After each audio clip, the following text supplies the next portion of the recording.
दक्षिण भारत से पत्थर आने थे और काफी समय लग सकता था, लेकिन कहा गया है कि वही है वही जो राम रचि राखा। गर्भगृह के पत्थर जो तराश करके यहाँ अब आ गए हैं, लगभग 1.5 लाख घनफुट पत्थर प्रथम तल पर लगने वाले हैं। उसमें से 1 लाख घनफुट पत्थर यहाँ हमारे पास उपलब्ध हो गए हैं। कुछ पहले के रखे हैं, कुछ तराश करके वहाँ से आ गए। 1 लाख घनफुट तैयार है और अभी जब तक ये प्लिंथ पूरी होगी शेष 50,000 घनफुट पत्थर आ जाएगा। 1.5 लाख घनफुट पत्थर हमारे हाथ में है। हम ये गर्भगृह का निर्माण कार्य अभी मुख्यमंत्री उत्तर प्रदेश योगी आदित्यनाथ जी ने उपस्थित रह करके इसको शुरू कराया है और वो बहुत तेजी के साथ चल रहा है। प्रतिदिन 10 से 15 पत्थर लगाने की गति अभी उसकी प्रारंभ हो चुकी है और ये हमारा आकलन है कि जो हम सितंबर में अगस्त से शुरू करके सितंबर तक जाने वाले थे वो अभी शुरू हो गया है, अर्थात हम 2 महीना पहले हैं। तो आकलन हमारा जो अगस्त 2023 में था कि हम ये प्रथम तल पूरा कर लेंगे, अब लग रहा है निश्चित रूप से पूरा हो जाएगा, क्योंकि अभी हम 2 महीना पहले चल रहे हैं। योगी आदित्यनाथ ने जब गर्भगृह के निर्माण का प्रारंभ यहाँ पर आकर करवाया तो उन्होंने कहा कि ये केवल राम मंदिर नहीं है बल्कि राष्ट्र मंदिर है। अब देखिए कि जिस फाउंडेशन पर हम इस समय चल रहे हैं ये दक्षिण भारत से आई हुई ग्रेनाइट के पत्थर हैं और ये जो पत्थर आप देख रहे हैं जो कि मुख्य स्ट्रक्चर का निर्माण इससे होगा, ये राजस्थान के अलग अलग हिस्सों से आए हुए पत्थर हैं। देश भर के कारीगर अपनी पूरी श्रद्धा के साथ ये तरह तरह की आकृतियां, कलाकृतियां इस पर उकेर रहे हैं।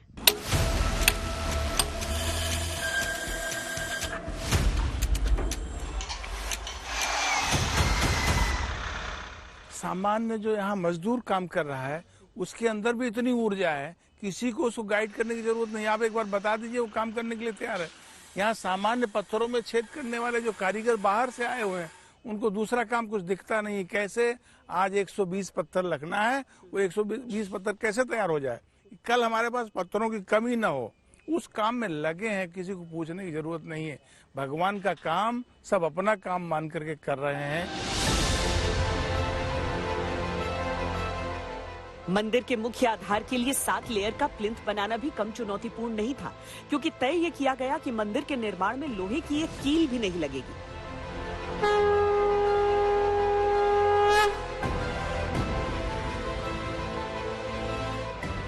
पानी से नींव को नुकसान से बचाने के लिए रॉक फाउंडेशन तैयार की गई, लेकिन भूकंप का तो खतरा था और बिना लोहे या स्टील के इस्तेमाल के मंदिर का आधार कैसे तैयार होगा, ये भी सवाल था।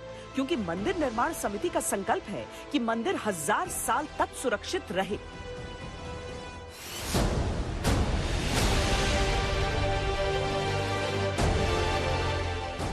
Central building research institute Roorkee और geophysical study government of India की नेशनल रिसर्च लैब हैदराबाद को ये सवाल भेजा गया कि मंदिर भूकंप से सुरक्षित कैसे रखा जाए। रिसर्च सेंटर्स ने मंदिर से 500 किलोमीटर दूरी तक के करीब 500 साल के भूकंप के रिकॉर्ड्स का अध्ययन किया। अधिकतम और न्यूनतम के अलावा दोगुनी तीव्रता के रिक्टर स्केल के भूकंप की स्टडी की और रिपोर्ट मंदिर निर्माण कमेटी के एक्सपर्ट्स को सौंपी। मंदिर निर्माण के दौरान किस तरफ कितना लोड रहेगा, कितना दबाव रहेगा, इसको लेकर कंप्यूटर पर पूरा अध्ययन किया गया और तब मंदिर के ढांचे को तैयार किया गया। मजबूती के लिहाज से भी वो तकनीक प्रयोग में लाई गई जिसमें लोहा या स्टील का एक अंश भी नहीं लगना था। यहाँ जो मंदिर का निर्माण हो रहा है उसकी एक बहुत अद्भुत बात है, वो ये कि यहाँ लोहे या स्टील का प्रयोग बिल्कुल भी नहीं हो रहा है। प्राचीन तौर पर कभी भी इन धातुओं का प्रयोग नहीं किया गया।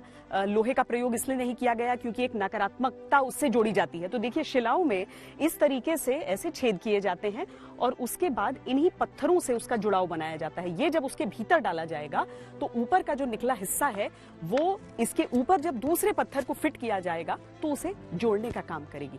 न तो सीमेंट की आवश्यकता रहेगी, न लोहे की, न स्टील की, और उसके बावजूद एक ऐसा सशक्त ताकतवर निर्माण यहाँ रहेगा जो 1000 साल से आगे भी यहाँ की का वैभव, यहाँ की विहंगम दृश्य को दुनिया के सामने रखेगा।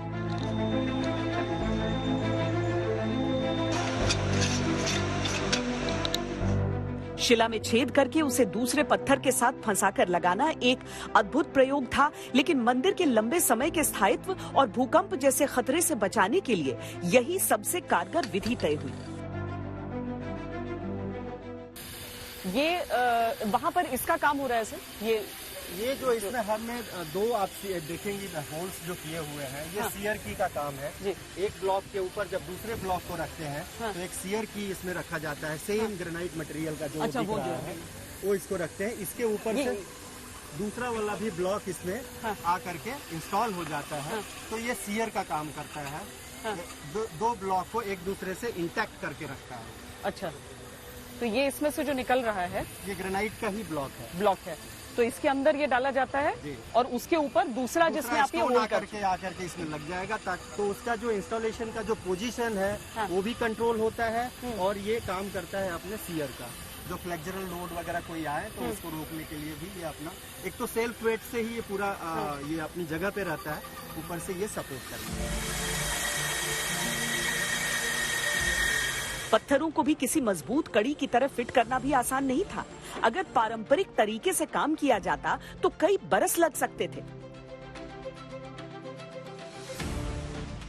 ग्रेनाइट के इस ब्लॉक का वजन है 2.67 टन।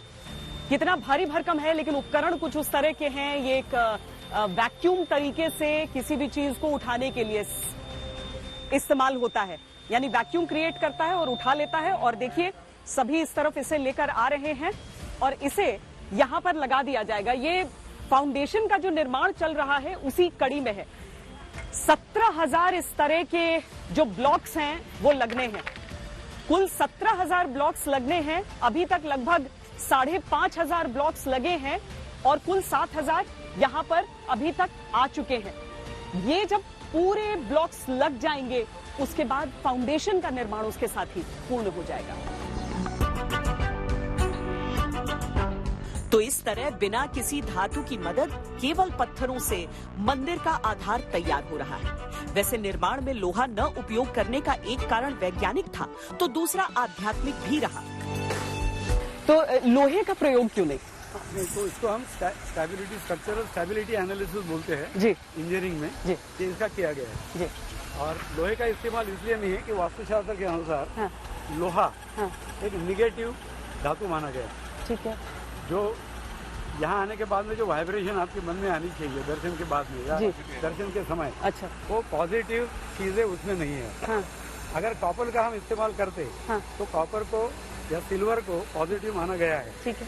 तो हमने मंदिर के कंस्ट्रक्शन में जो भी ये काम होंगे तो उसमें दो पत्थर के बीच में हमने कॉपर क्लिपिंग का प्लानिंग किया है और नीचे से लेके ऊपर तक कहीं भी यहाँ पे स्टील का इस्तेमाल नहीं होगा। मंदिर का पूरा नक्शा भी सामने था और 1000 साल तक की सुरक्षा का फॉर्मूला भी। कारीगर जुटे और जय श्री राम के नारों के साथ मंदिर निर्माण कार्य ने तीव्र गति पकड़ ली।